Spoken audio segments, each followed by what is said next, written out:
A very big जय Hind to all of you guys। आप सभी लोग जो इस समय मुझे अपनी स्क्रीन पर देख रहे हैं, सभी को आज वेलकम करने से पहले मैं बधाई का पात्र मानता हूं और धन्यवाद भी प्रेषित करता हूं। आप ये पूछेंगे या सोचेंगे या नहीं भी सोचेंगे तो भी मैं बताऊंगा कि ऐसा मैंने क्यों किया है। ऐसा करने के पीछे प्रोत्साहन एक रीजन है जो मुझे लगता है कि एक शिक्षक की तरफ से अपने छात्रों के लिए समय पड़ने पर, जरूरत पड़ने पर टाइम बाय टाइम होना चाहिए। किस बात का प्रोत्साहन, वो पॉइंट भी आपको मैं बताता हूं। प्रोत्साहन इस बात का कि जिस तरीके से पिछले कुछ समय में आप लोगों ने एक सब्जेक्ट को कंप्लीट किया, उसके टेस्ट दिए और शानदार कठिन टेस्ट पेपर बनाने के बावजूद भी आप लोगों ने 50% प्लस मार्क्स ऑब्टेन किए पाए, वो बहुत बहुत बहुत ही काबिले तारीफ है। इसी तरीके से अपनी कंसिस्टेंसी और कंटिन्यूटी को बनाकर रखिए। यकीन मानिए जिस तरह से आप काम कर रहे हैं वो आपके लिए बहुत ही बेहतरीन स्थिति में फलदायक होगा, बहुत ही अच्छा फ्रूटफुल होगा। तो ये तो बात हुई कि हमने पिछले समय में कॉन्स्टिट्यूशन, भारत का संविधान, पॉलिटी नाम का एक विषय पूरा किया है और बहुत ही स्टैंडर्ड लेवल से पूरा किया है। अब बात आती है कि हम अगला विषय कौन सा पढ़ने वाले हैं। जैसा कि आप लोगों को मैंने पहले भी जानकारी दी थी कि बच्चों से पूछने के बाद इस चीज पर मैं आऊंगा। तो जैसी परिस्थितियां अभी चल रही हैं हमारी कंट्री में, जिसके अकॉर्डिंग हमारे आने वाले एग्जाम कंडक्ट होने वाले हैं, और जो बच्चों की यानी आप लोगों की चाहत थी वह यह थी कि जल्दी से हमारा एक साइंस पोर्शन कवर कराया जाए। साइंस में सबसे ज्यादा अछूता शब्द होता है जिसे आप कभी छूते भी नहीं है, वो होता है, समझ गए आप, बायोलॉजी। क्योंकि जब 10th लेवल के बाद हमें सब्जेक्ट चुनना होता है तो हमें कौन सा सब्जेक्ट चाहिए से पहले हम यह डिसाइड करते हैं कि कौन कौन सा सब्जेक्ट हमें लेना ही नहीं है, और उस लिस्ट में सबसे पहला नाम होता है जीव विज्ञान का। हालांकि अलग बात है कि जीव विज्ञान में सारी जिंदा चीजों के बारे में बात की जाती है, लेकिन वह जीव विज्ञान सब्जेक्ट ऐसा है कि उसके बारे में हमसे कोई बात कर ले तो ऐसा महसूस होने लगता है कि हम मुर्दा हो गए हैं, कोई रिस्पॉन्स ही नहीं आता हमारी तरफ से। लेकिन यकीन मानिए आज जब आप इस सब्जेक्ट को पढ़ेंगे और इसके बाद केमिस्ट्री और फिजिक्स अगर आपको लगेगा तो उसे भी मैं आगे कंटिन्यू करूंगा या दूसरे मेन सब्जेक्ट पे भी हम आ सकते हैं। फिलहाल जो हम सब्जेक्ट पढ़ेंगे, मेरी गारंटी है आपको 100% कि वह सब्जेक्ट आपको निश्चित रूप से पूरी तरह से समझ में आएगा। ना आपको रटना पड़ेगा, ना चीजों के पीछे भागना पड़ेगा, बल्कि चीजें आपके साथ साथ चलेंगी आपके जहन में, दिल और दिमाग में। यह मेरा प्रॉमिस है आपको। बशर्ते आपको करना यह है कि आप रेगुलर बेसिस पे वीडियोस को देखें, उनके साथ कनेक्ट हो, और उन वीडियोस में मैं जिस तरह से आपको बोलूं उस तरह से आप पढ़िएगा। क्योंकि आपको सब्जेक्ट को लेकर कम, आपको पता है कि मैं टॉपिक्स को लेकर ज्यादा चलता हूं और उसकी वजह से आपका सब्जेक्ट ओवरऑल क्या होता है, इजी हो जाता है। जैसा कि आपको इंफॉर्मेशन दी, हम वहीं से शुरू करते हैं और हमारा आज का जो सब्जेक्ट हम शुरू करने वाले हैं वो है बायोलॉजी। बायोलॉजी एक ऐसा सब्जेक्ट है जहां पर जीव के बारे में बात की जाती है। अब जीव क्या होता है, इंग्लिश मीडियम वाले बिल्कुल परेशान ना हो, जीव मतलब एनिमल। और जैसे ही हम एनिमल बोलते हैं तो हम अपने आप से अलग देखने लगते हैं बायोलॉजी के सेगमेंट में जानवरों को, जबकि हकीकत यह है कि मनुष्य के लिए एक परिभाषा देता है बायोलॉजी, और वो यह है कि मनुष्य एक सामाजिक और समझदार जानवर है। हां, बिल्कुल सही समझा आपने। अब आपको लग रहा होगा कि हमारे घर में किसी ने हमको कभी जानवर बोला था तो गलत नहीं किया था। हां, बिल्कुल सही समझा आपने, वो कुछ गलत नहीं किया था, क्योंकि हम जानवरों से अंतर करते हैं अपनी हरकतों के अनुसार। तो उन्हें लगा होगा, लेकिन उनमें और हम में जो बेसिक कॉन्सेप्ट है वो सेम है। उस बेसिक कॉन्सेप्ट को हम एनिमल्स किंगडम में भी समझेंगे और प्लांट किंगडम में भी समझेंगे, यानी पादप जगत में, पौधों के अंदर भी। ठीक है, सुनने के बाद आपको थोड़ी परेशानी होगी, थोड़ा आपको लगेगा कि यार ये सब कैसे होगा, तो आप मेरा एक सेंटेंस सुन लीजिए। किसी चीज पर आपको ध्यान नहीं देना है, टॉपिक वाइज आपको चलना है, और आपको केवल वो करना है जो मैं बोलूं, और मैं जो बोलूंगा वो 100% से ज्यादा आपके लिए आसान होगा। ये मेरा वचन है आपसे, प्रॉमिस है। टॉपिक वाइज चलिए, टॉपिक्स को कैसे कनेक्ट करना है वो मेरा काम है, आप केवल रिजल्ट पर ध्यान दीजिएगा और फॉलोइंग पर ध्यान दीजिएगा।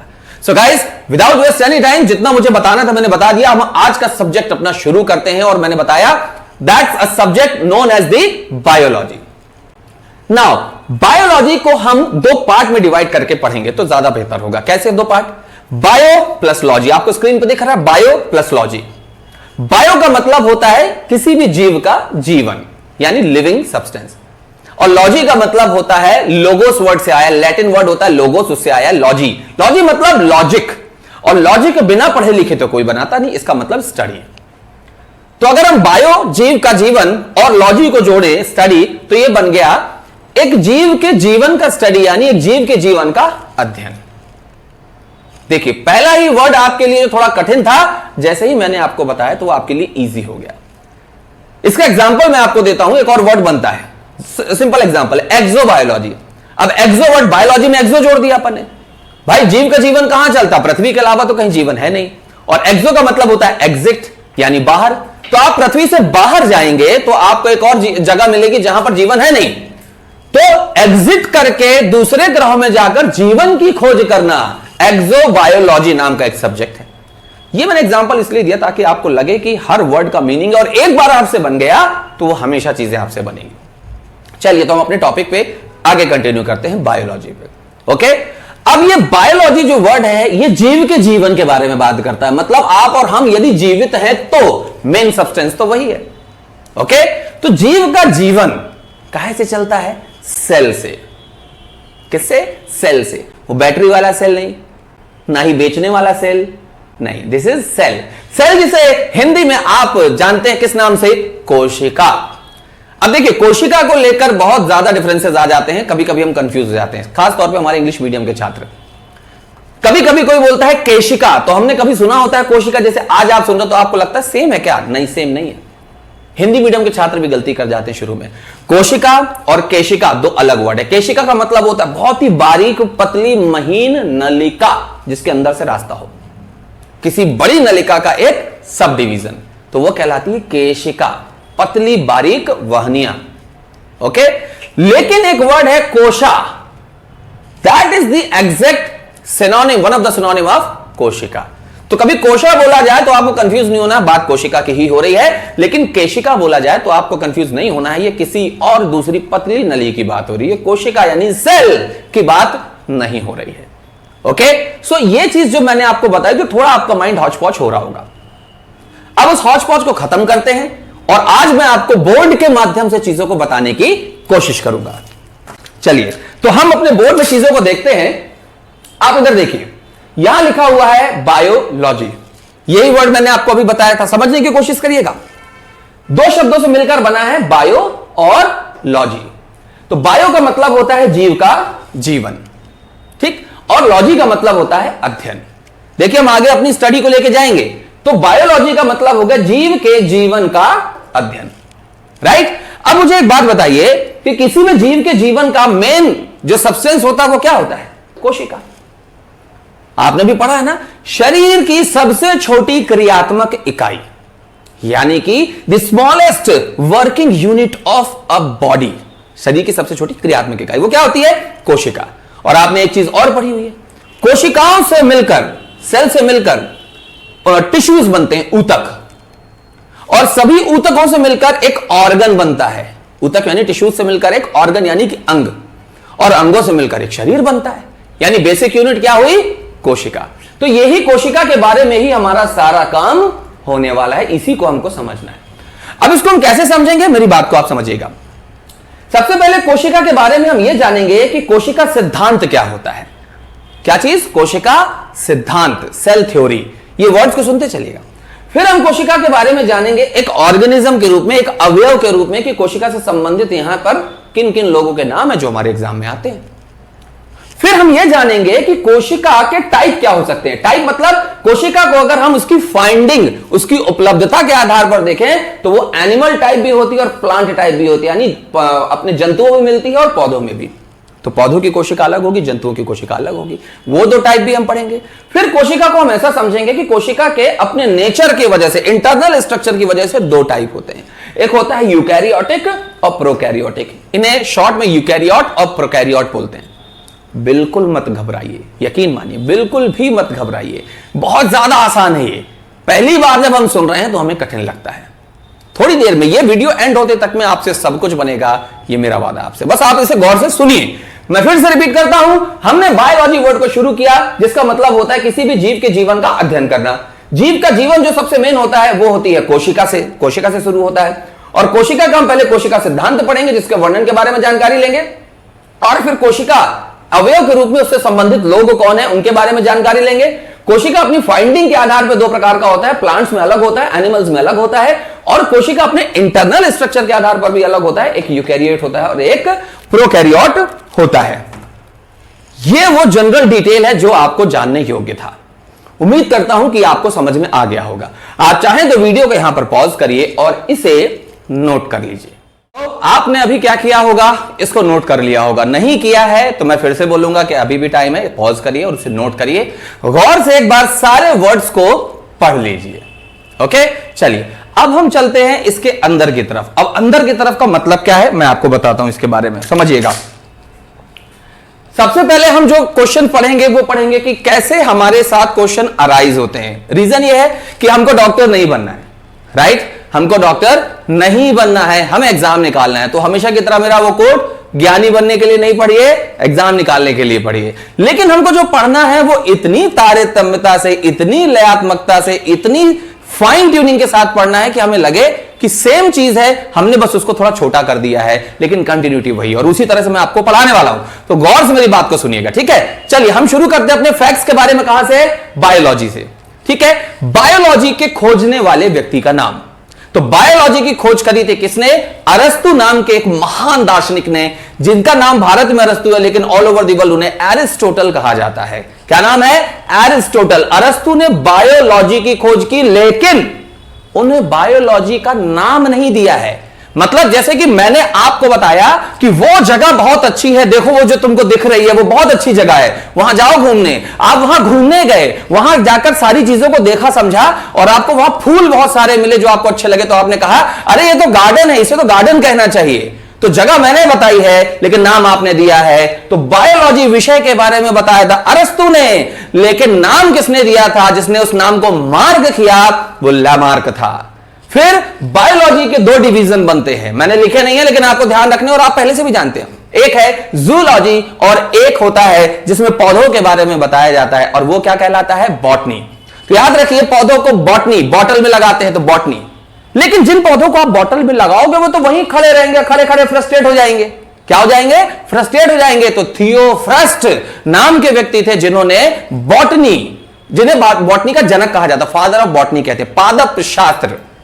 लेकिन जब हम जूलॉजी की बात करते हैं तो जू में किनको रखते हैं? प्राणियों को, जानवरों को। तो प्राणी शास्त्र या जानवरों जंतुओं से संबंधित जो अध्ययन है वो जूलॉजी में कहलाता है, राइट? अब आप मुझे बताइए कि अगर बायोलॉजी में दो डिवीजन हम कर रहे हैं, एक डिवीजन हम कर रहे हैं क्या? एनिमल के लिए यानी जूलॉजी, और एक डिवीजन हम कर रहे हैं किसके लिए? बॉटनी के लिए यानी कि पादप शास्त्र।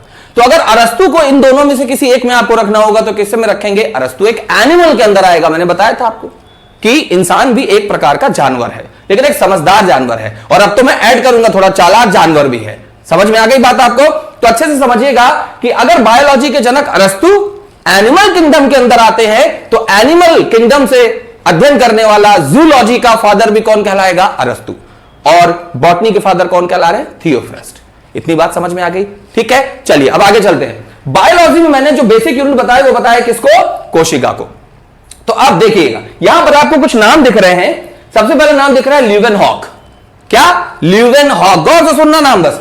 उसके बाद रॉबर्ट हुक, फिर रॉबर्ट ब्राउन, फिर स्लीडन, फिर श्वान और फिर विर्चाव। रुडोल्फ विर्चाव इनका पूरा नाम है। अब इनका नाम क्या है और ये क्यों है समझिएगा।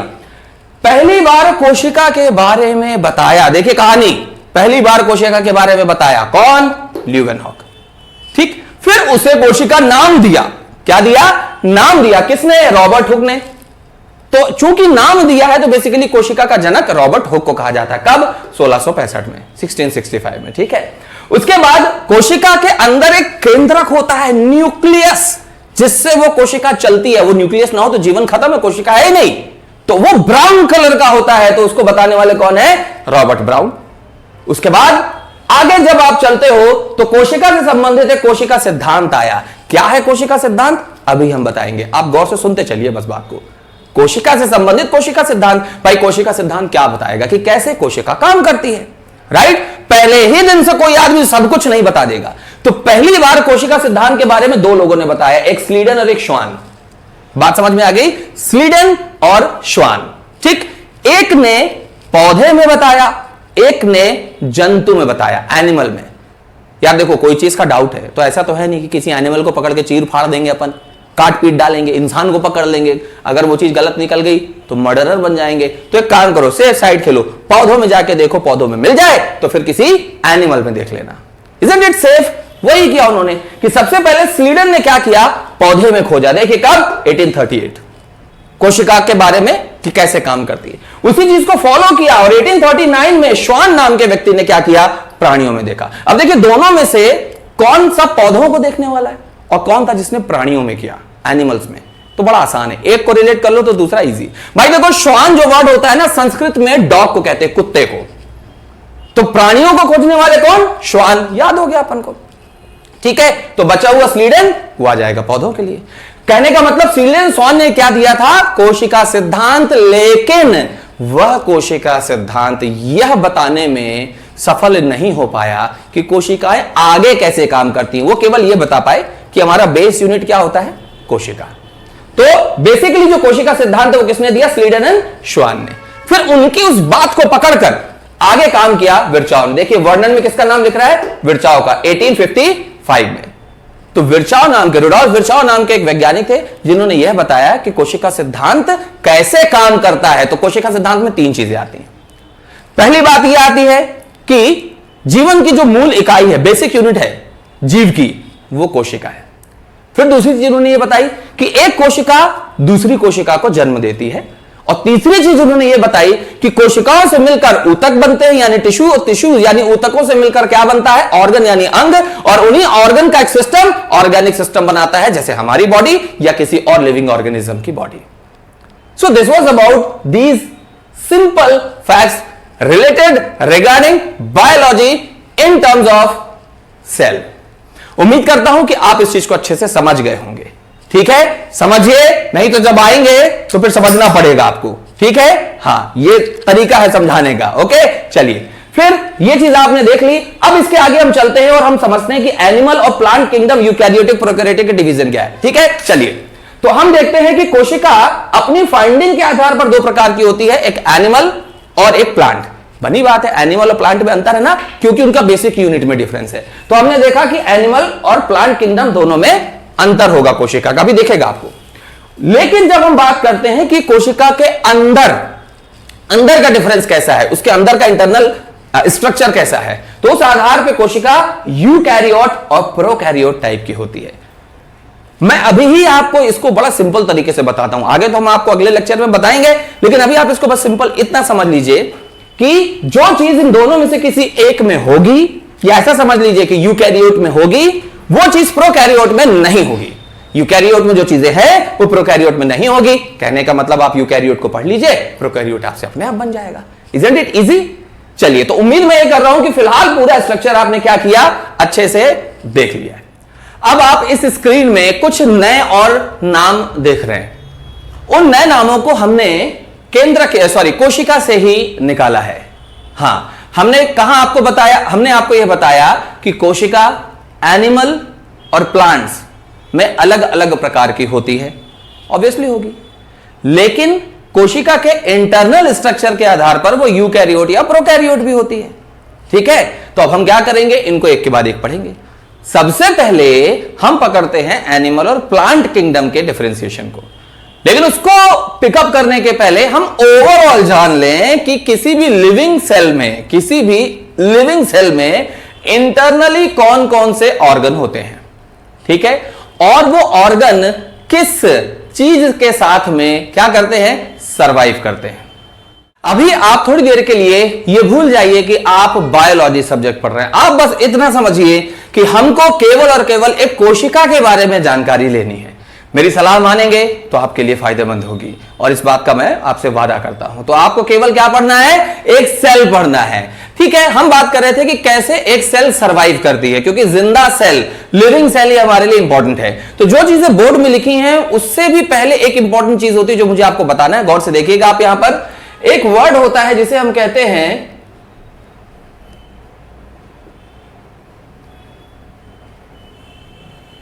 जीव द्रव्य, इंग्लिश में इसे कहते हैं प्रोटोप्लाज्म। ये प्रोटोप्लाज्म जीव द्रव्य जो होता है, इसकी वजह से ही कोई भी कोशिका क्या करती है, सरवाइव कर पाती है, ठीक है। जीव द्रव्य के 2 टाइप होते हैं, अच्छे से समझिएगा। दो टाइप होते हैं।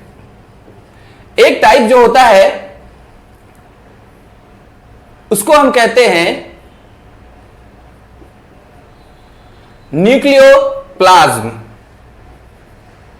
और एक होता है जिसे हम कहते हैं साइटोप्लाज्म। न्यूक्लियस, न्यूक्लियो मतलब न्यूक्लियस यानी केंद्रक, तो इसे हम कहते हैं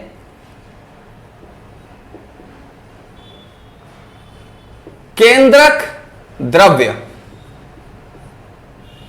और इसे हम कहते हैं साइटो का मतलब होता है कोशिका, सेल साइटो। कभी भी साइटो वर्ड लगे आपको 100% मान लेना है कि बात किसकी हो रही है, सेल की, तो इसे हम कहते हैं कोशिका द्रव्य। प्रोटोप्लाज्म मतलब जीव द्रव्य, इधर कोशिका द्रव्य, और एक ये केंद्रक द्रव्य। अब ये दोनों होते कहां पर है, इस बात को बहुत अच्छे से समझिएगा। मान लीजिए कि हमने अगर ये कह दिया कि ये एक कोशिका है फॉर एग्जाम्पल, और उसका केंद्रक ये है, तो ऐसे मान लीजिए आप कि ए एक कोशिका है, सॉरी ए एक केंद्रक है, और ऐसे ले लेते हैं अपन, केंद्रक मतलब N फॉर न्यूक्लियस और कोशिका मतलब C फॉर सेल। तो यहां दो स्थान बने, कौन कौन से दो स्थान, एक जो केंद्रक के अंदर वाला एरिया है, और एक जो केंद्रक के बाहर कोशिका का बाकी एरिया है। ओके, सो केंद्रक के बाहर और कोशिका के बीच में ये जो पूरा एरिया होता है, ये किसका द्रव्य कहलाएगा, कोशिका द्रव्य कहलाएगा, मतलब कौन सा, साइटोप्लाज्म।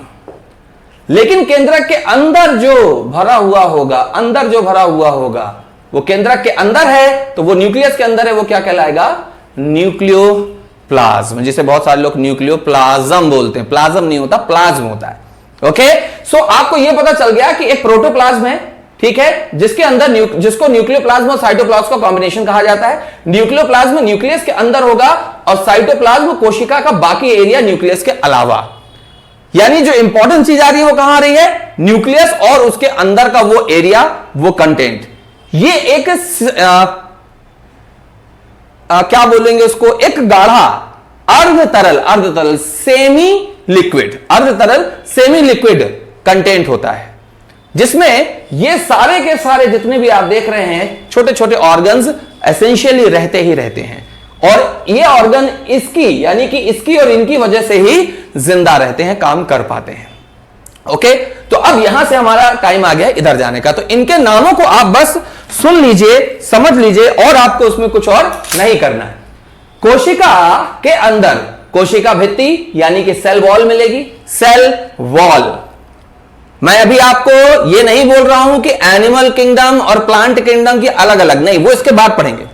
आप अभी केवल ये देखिए कि एक सेल में कौन कौन से ऑर्गन्स अवयव हो सकते हैं, ठीक है। एग्जाम्पल के लिए मैं आपको बता दूं कि जैसे सेल वॉल है, जो कोशिका भित्ति है, ये प्लांट किंगडम में मिलेगी, प्लांट की सेल में, और जो कोशिका झिल्ली है ये किस में मिलती है, एनिमल सेल में। लेकिन हम दोनों एक ही जगह क्यों बोल रहे हैं, क्योंकि हम अभी क्या कर रहे हैं, एनिमल और प्लांट को एज अ सेल पूरा का पूरा पढ़ रहे हैं, फिर डिफरेंशिएशन तो बाद में करेंगे। सो एक होता है नाम से इंट्रोडक्शन, कोशिका भित्ति यानी वॉल, जो तगड़ी होती है, बात समझ में आ गई। तो एक क्या हो गई, कोशिका भित्ति जो कि तगड़ी होती है। उसके बाद कोशिका झिल्ली पतली होती है, मेम्ब्रेन, बात समझ में आ गई। इसके बाद माइटोकॉन्ड्रिया, बहुत सुना है नाम। फिर एंडोप्लाज्मिक रेटिकुलम, इसे शॉर्ट में ER, एंडोप्लाज्मिक रेटिकुलम भी कहा जाता है। इसके दो टाइप होते हैं, एक चिकना और एक खुरदुरा। बात समझ में आ गई, चिकना और खुरदुरा। अब आप कहेंगे ये कैसे होता है, तो मैं आपसे ये कहता हूं कि आपको इतना सोचने की जरूरत क्या है भाई। किसी सतह पर अगर दाने नहीं होंगे तो वो चिकनी होती है, दाने होंगे तो वो खुरदुरी होती है। और वो दाने कौन से होते हैं, वो दाने होते हैं राइबोसोम। ये राइबोसोम को भी पढ़ना है। कहने का मतलब किसी भी एंडोप्लाज्मिक रेटिकुलम की सतह पर अगर राइबोसोम, राई के दाने होते हैं ना, राइबोसोम के दाने मिलेंगे तो वो खुरदुरा होगा, नहीं मिलेंगे तो वो चिकना होगा, ठीक है। लेकिन आप मुझे बताइए, ज्यादा काम की कौन सी सतह होती है जिंदगी में, चिकनी सतह पर आप ज्यादा काम अच्छे से कर सकते हैं, खुरदुरी सतह पर, क्योंकि वो हमको जड़त तो देती है, घर्षण देती है। बात समझ में आ रही ना। तो ज्यादा काम का क्या होगा, एंडोप्लाज्मिक रेटिकुलम, जहां पर राइबोसोम होते हैं। आगे चलिए, गोल्जी बॉडी, जिसे आपने गोल्जी कॉय के नाम से सुना होगा, तो गोल्जी बॉडी एक और मिलता है लाइसोसोम, एक और ऑर्गन होता है सेंट्रोसोम, जिसे तारक काय कहते हैं। तारक काय, तारक मेहता का उल्टा चश्मा नहीं, तारक काय, सेंट्रोसोम। उसके बाद प्लास्टिड्स, जिसे आप हिंदी में लवक कहते हैं, प्लास्टिड। लवक 3 प्रकार के होते हैं, एक क्लोरो, क्रोमो और ल्यूको। Chloroplast, leucoplast, chromoplast. अब इनके मतलब क्या होते हैं हिंदी में? हिंदी में एक को कहते हैं हरित लवक, एक को कहते हैं वर्णी लवक और एक को अवर्णी। वर्ण का मतलब होता है कलर, क्रोम का मतलब होता है कलर। ल्यूक, ल्यूक का मतलब होता है पारदर्शी, ट्रांसपेरेंट, सफेद भी कह सकते हैं आप। तो ल्यूकोप्लास्ट मतलब क्या हो गया? ल्यूकोप्लास्ट मतलब ऐसा जो पारदर्शी हो। क्या हो? पारदर्शी हो, पारभासी हो, पानी के जैसा हो। क्रोम यानी कलर, जो कलरफुल हो, जिसके अलग अलग कलर हो। और क्लोरो, क्लोरोफिल तो हरा होता है, तो हरित लवक। ये तीनों प्रकार के होते हैं। और ऑब्वियसली ये किसमें मिलेंगे? क्लोरोफिल वगैरह किसमें मिलेगा? पौधों में। ये किसमें मिलेंगे? क्रोम, पौधों में। तो इसके बारे में भी बात करेंगे, ठीक है। अब आप जरा समझिए कि क्लोरोफिल तो पत्तियों में मिलता है, ठीक है। ल्यूकोप्लास्ट यानी अवर्णी, जिसमें कलर नहीं है, क्रोम जिसमें कलर है। तो बनी बात है भैया कि पौधों के पास फूल और बीज ऐसी चीज होती है जिनमें कलर होता है। तो क्रोमोप्लास्ट कहां मिलेंगे? फूल और बीज में। ल्यूकोप्लास्ट कहां मिलता होगा? जमीन के नीचे। जड़ों का कोई कलर थोड़ी होता है। ऐसे या तो जड़ें या ऐसे पौधे जो जमीन के नीचे उगते हैं, आलू, शकरकंद वगैरह। तो इनमें क्या मिलता है? ल्यूकोप्लास्ट, जिसकी सहायता से क्या बनाते हैं? अपना भोजन। 6H12O6 अपना भोजन बनाते हैं, ग्लूकोज, ठीक है। तो ये प्लास्टिड के बारे में मैंने आपको बता दिया। उसके बाद एक रसधानी वैक्यूल होता है, सिंपल ऑर्गन, ज्यादा जानने की जरूरत नहीं। केंद्रक, केंद्र है, सेंटर है, मेन है, न्यूक्लियस। तो न्यूक्लियस पे भी हम बाद में आते हैं, इसके आगे हमको और बहुत सारी चीजें पढ़नी है। सो गाइस, जो चीजें आपने देखी, मैं फिर एक बार आपको उसको कंक्लूड करता हूं कि हमने बायोलॉजी को पढ़ना शुरू किया, उसके शब्द को समझा जो जीवन का अध्ययन होता है।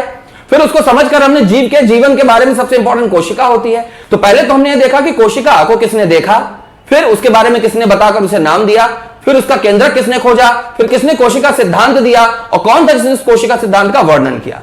फिर हमने देखा कि कोशिका एनिमल और प्लांट की अलग अलग होती है। फिर हमने यह भी देखा कि कोशिका इंटरनल स्ट्रक्चर के आधार पर यूकैरियोट और प्रोकैरियोट होती है।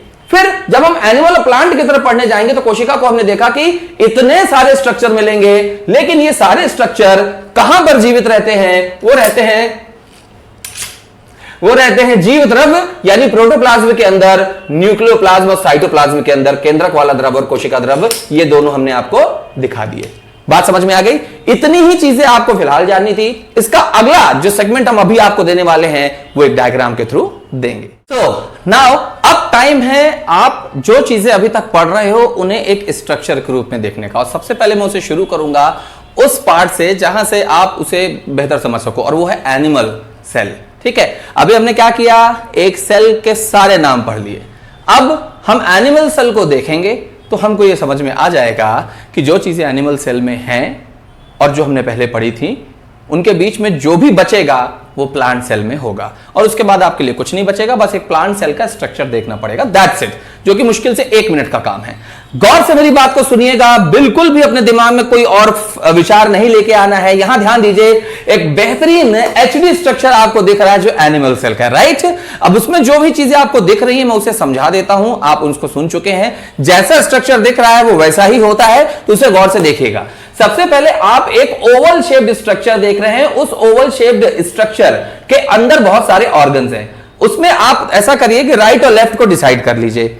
अगर मैं आपसे राइट से बात करूं तो राइट से ऊपर से चलेंगे तो आपको गोल्जी वेसाइकल और गोल्जी वैक्यूल्स यानी गोल्जी बॉडी अपरेटस मिल रहा है, ठीक है, जिसे मिलाकर आप गोल्जी बॉडी कहते हैं, गोल्जी काय, ठीक है। इसके बाद आप नीचे आ जाते हैं तो आपको लाइसोसोम मिलता है। लाइसोसोम के बाद फिर ER मैंने आपको बताया था, E for endoplasmic, R for reticulum.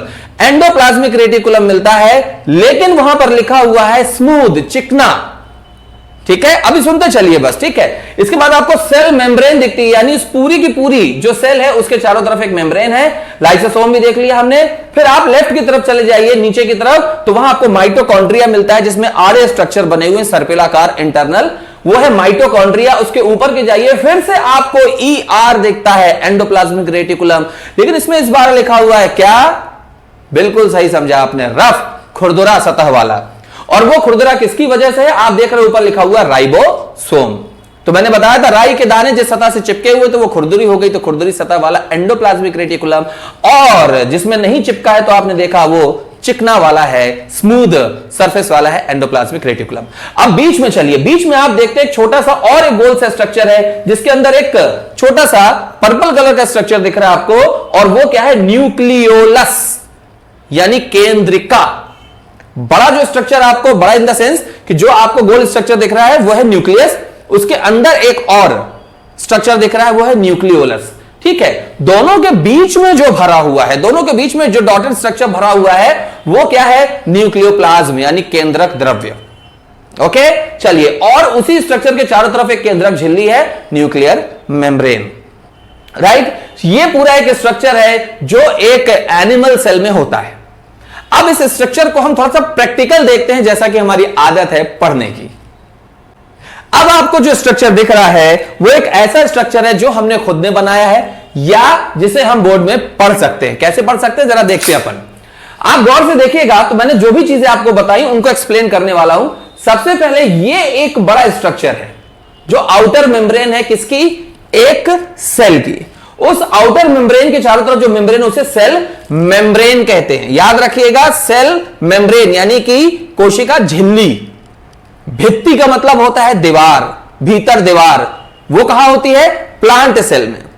ठीक है, उसके डिफरेंसेस को कैसे पढ़ना वो हम आपको आगे बताएंगे। और यहां पर एक पतली झिल्ली होती है मेम्ब्रेन। तो ह्यूमन या ह्यूमन नहीं ऐसा बोलेंगे, एनिमल सेल के चारों तरफ क्या मिलेगी? Cell membrane. उसके बाद इस सेल मेम्ब्रेन के अंदर एक और गोला होता है जिसे हम क्या कहते हैं? केंद्रक। क्या इसे क्या कहते हैं? केंद्रक यानी न्यूक्लियस। न्यूक्लियस के चारों तरफ जो झिल्ली मिलेगी हम उसे क्या कहेंगे? न्यूक्लियर मेम्ब्रेन यानी कि केंद्रक झिल्ली। बात समझ में आ रही है आपको? केंद्रक झिल्ली। उस केंद्रक झिल्ली के अंदर एक छोटा सा और गोला होता है, रेड कलर का दिख रहा है ना आपको, वो न्यूक्लियोलस यानी केंद्रिका। केंद्रक के अंदर का पॉइंट जिसे केंद्रिका कहते हैं। और उनके बीच में जहां केंद्रिका तैर रही होती है उनके बीच में ये जो आप देख रहे हो जगह, ये कहलाता है न्यूक्लियोप्लाज्म। यानी एक न्यूक्लियस चारों तरफ से न्यूक्लियर मेम्ब्रेन से घिरा होता है जिसके अंदर एक न्यूक्लियोलस होता है और वो न्यूक्लियोलस तैर रहा होता है न्यूक्लियोप्लाज्म में, केंद्रक द्रव्य में। राइट, ठीक है। अब हम चलते हैं, ये एक स्ट्रक्चर लाइसोसोम, नाम से बस समझिए। ये वो है एंडोप्लाज्मिक रेटिकुलम जिसकी बॉर्डर क्या है? स्मूथ है, कोई डॉट नहीं। जबकि आप इसमें देखेंगे ये भी वैसा ही स्ट्रक्चर है, लेकिन इसमें क्या है? ये डॉट बने हुए हैं जिनकी वजह से हम इन डॉट्स को क्या बोलते हैं? राइबोसोम। और इसकी वजह से, डॉट्स की वजह से क्या हो जाते हैं? खुरदुरे। हाथ फिरा के देखना, आपको ऐसे लगेंगे। ठीक है, फिर ये है माइटोकॉन्ड्रिया। माइटोकॉन्ड्रिया का ये जो सर्पिलाकार स्ट्रक्चर है ना, इसको ध्यान रखिएगा, ये भी आपको अलग से बताया जाएगा। तो ये है माइटोकॉन्ड्रिया। सो आपने गॉल्जी बॉडी और उसका गॉल्जी वेसाइकल भी देख लिया। आप कुल मिलाकर दोनों को गॉल्जी बॉडी पढ़िए। यही पूरा स्ट्रक्चर है जो आपको जानना है about what? About a animal cell. बात समझ में आ गई? ठीक है। इसके बाद जो हमको जो चीज देखनी है वो चीज क्या है? Plant cell. अब आप स्क्रीन पर देख रहे हैं एक प्लांट सेल का एचडी पीएनजी स्ट्रक्चर। हाँ, ना एचडी आपके काम का ना पीएनजी, उसकी क्वालिटी है। मेन वर्ड क्या था आपके काम का? वो है प्लांट सेल। आप गौर से देखिए, आपको इस स्ट्रक्चर में सारी चीजें दिख जाएंगी। आपको न्यूक्लियस भी दिखेगा, न्यूक्लियोलस भी दिखेगा, गॉल्जी बॉडी भी दिखेगी, माइटोकॉन्ड्रिया भी दिखेगा, सब कुछ दिखेगा। कुछ चीजें हैं जो आपको नहीं दिखेंगी, जैसे कि ईआर एंडोप्लाज्मिक रेटिकुलम और उसका राइबोसोम। ठीक, मैंने बोला था कि जो एनिमल सेल में मिल गया, जो नहीं मिले वो सब कुछ उसका डिफरेंस बन जाएगा। लेकिन एक चीज है जिसमें नाम बदलता है और उसकी क्वालिटी बदलती है। आप गौर से देखिए, पहली बात तो ये कि गोल स्ट्रक्चर, ओवल शेप स्ट्रक्चर था एनिमल सेल का, लेकिन हेक्सागोनल काइंड ऑफ स्ट्रक्चर है प्लांट सेल का। पहली बात। दूसरी चीज आप देखेंगे कि प्लांट सेल में जो बॉर्डर देता है वो कहलाती है एक कोशिका भित्ति यानी सेल वॉल। हमने पहले क्या देखा था? Cell membrane, but this is called cell wall. अब ये कैसे याद रख सकते? बहुत सिंपल है। वॉल मजबूत होती है, झिल्ली कमजोर। झिल्ली हम में मिलती है यानी जंतुओं में, वॉल पौधों में मिलती है, पेड़ों में।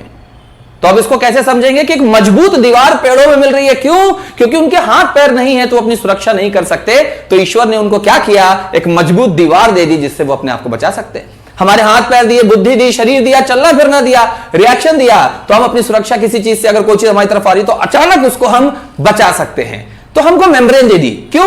तुम्हारा मेम्ब्रेन चलेगा भाई, तुम्हारे हाथ पैर हैं, तुम अपनी सुरक्षा कर सकते हो। वो बेचारे पौधे हैं, वो खड़े होकर ऐसे ऐसे हिलते रहते बस, और कुछ नहीं। मैंने बोला था ना खड़े खड़े बोर हो जाएंगे, तो वो बोर कैसे हो जाते हैं, उनके बॉटनी के फ्रस्ट्रेट हो जाएंगे, थियोफ्रस्टस, मैंने उसका नाम बताया था आपको, ठीक है। यही चीज यहां भी है कि उनके हाथ पैर नहीं एक ही जगह में हिलते रहते, तो भगवान ने उनको क्या दे दी, या आप ऐसा बोल लीजिए कि साइंस ने, नेचर ने उनको क्या दे दिया, एक मजबूत वॉल, ठीक। तो ये दोनों डिफरेंसेस हो गए आपको।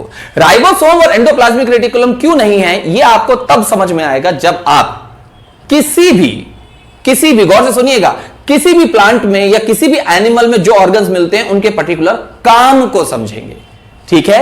जो एक चीज जरूरी होती है वो होता है क्लोरोप्लास्ट, क्रोमोप्लास्ट और ल्यूकोप्लास्ट। तो वो मैं आपको पहले ही बता चुका हूं प्लांट किंगडम में कि भाई क्लोरोप्लास्ट यानी क्लोरोफिल से खाना बनाने का काम, हरित लवक उन्हें बोलते हैं, उसे रसोई घर भी कहते हैं, किनका, कोशिकाओं का, प्लांट सेल्स का, ठीक है। क्रोमोप्लास्ट, क्रोम मतलब वर्ण, कलर, तो फूल और बीज सभी में जो कलर वाला जो डिफरेंशिएशन आता है वहां पर क्या मिलता है, क्रोमोप्लास्ट। और ल्यूक मतलब होता है व्हाइट, रंगहीन, तो ल्यूकोप्लास्ट वो जिससे आप पौधे खाना बनाते हैं, और वो भूमिगत, जहां पर सूर्य का प्रकाश नहीं पहुंच सकता वहां मिलता है, उनमें कोई कलर नहीं होता। वो चीज मैं आपको पहले ही बता चुका हूं।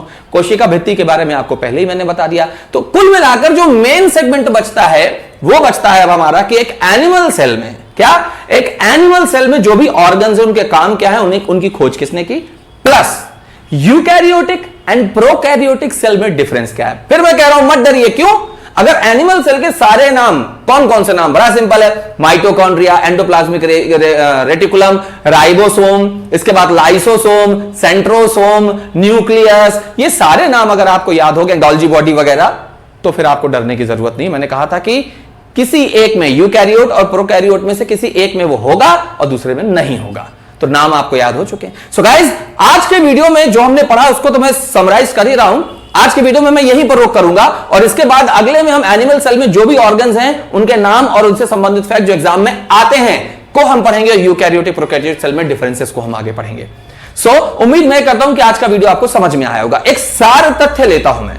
हमने सबसे पहले बायोलॉजी वर्ड को पकड़ा, बायोलॉजी वर्ड को पकड़ने के बाद हमने क्या किया, उसकी मीनिंग निकाली तो हमको पता चलता है कि भैया कोशिका सबसे इंपॉर्टेंट चीज है। तो कोशिका को एज अ फैक्ट हमने पढ़ा कि सबसे पहले किसने देखा, फिर उसका नाम किसने दिया, फिर उसकी कोशिका सिद्धांत किसने दिया, कोशिका सिद्धांत को एक्सप्लेन किसने किया, उसके केंद्र की खोज किसने की, यही पढ़ा था ना, Leeuwenhoek, Robert Hooke, Robert brown, ठीक है ना, स्लीडेन, स्वान, विर्चाउ, सबके बारे में हमने पढ़ा, ठीक है। उसके बाद हमने ये देखा कि कोशिका को अगर हम लेके चलते हैं कि एक एनिमल में अलग होती है, प्लांट में अलग होती है, और एक लेके चलते हैं कि इंटरनल स्ट्रक्चर के आधार पे यूकैरियोट होती है और प्रोकैरियोट होती है। फिर उसके बाद हमने क्या किया, कोशिका के अंदर चाहे एनिमल हो चाहे प्लांट, टोटल जो नाम होते हैं उनको पढ़ा। उन नामों को पढ़ने के बाद हमने एनिमल सेल को देखा, एनिमल सेल के सारे स्ट्रक्चर्स को हमने देख लिया, फिर जो बच गए वो हमने प्लांट सेल में डिफरेंस कर लिया, और अगले भाग में, अगले वीडियो में हम पढ़ेंगे यूकैरियोट, प्रोकैरियोट, और इन ऑर्गन्स के काम क्या है और इन ऑर्गन्स की खोज किसने की है। मैं चाहता हूं कि आप अपना रिव्यू जरूर मुझे मैसेज कीजिए यदि आपको यह वीडियो पसंद आया है, या अगर आपको लगता है कि किसी और तरीके से भी इसे पढ़ना है, और आपको रिव्यू देना कंपलसरी है, यह ध्यान रखिएगा। आज के वीडियो में बस इतना ही, कोई और बात मैं नहीं करता, बस आपको फिर से एक वादा करता हूं कि पूरी की पूरी बायो आपसे 100% बनेगी, it's my promise. Thank you so very much आपके प्रेशियस टाइम के लिए। Take care of yourself, take care of your lovely family, and take care of your precious important career. जय हिंद टू ऑल ऑफ यू।